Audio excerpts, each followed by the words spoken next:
உறவுகளே வணக்கம். இப்போ நம்ம பந்தய காட்சியை பார்த்து முடித்துவிட்டு சிவன் கோயிலை நோக்கி நடந்து இருக்கிறோம். வரும் வழியிலேயே அழகாக ஒரு சின்ன கோயில், விநாயகர் ஆலயமும் அம்பாள் ஆலயமும் இருக்கும். அது பாருங்கள், எவ்வளோ அழகாக பந்தல் போட்டு அலங்கரிக்கப்பட்டு அப்படியே ஜொலிக்குது பார்த்தீங்களா. இசையோடு கூடிய பாடலும் ஒலித்து கொண்டிருந்தது. அழகாக அதை பார்த்து ரசித்து கொண்டே வந்து கொண்டு இருக்கிறோம்.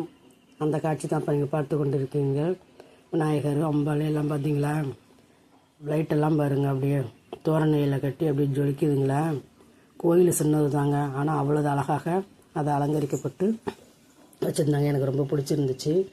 அடுத்தது நம்ம இளைஞர்கள் பட்டாளம் எல்லாம் ஊருக்கும் பெருமை சேர்க்கும் வழியில், உறவுகளுக்கும் மரியாதை கொடுக்கும் வகையில் எங்களெல்லாம் வரவேற்கிற விதமாக அவங்கவுங்க ஃபோட்டோவில் பவுஸ் கொடுத்து எவ்வளோ அழகான முறையில் கட்டு விட்டு வைத்து வரவேற்கிறாங்க எங்களை.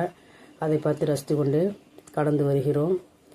இப்போ சிவன் கோயிலில் வந்துட்டோம். நம்ம கூட்டம் இரவு நேரமாகிவிட்டதனால் மழையும் கொஞ்சம் லேசாக தூர ஆரம்பிக்கிட்டது. மழை பெய்யறதுனால மக்கள் எல்லாம் சீக்கிரம் வீட்டுக்கு போகணுங்கிறதுனால ஒரு ஆரவாரத்தோடு சுறுசுறுப்பாக நடக்க தொடங்கினார்கள். கூட்டம் அதிகமாக தான் இருந்தது.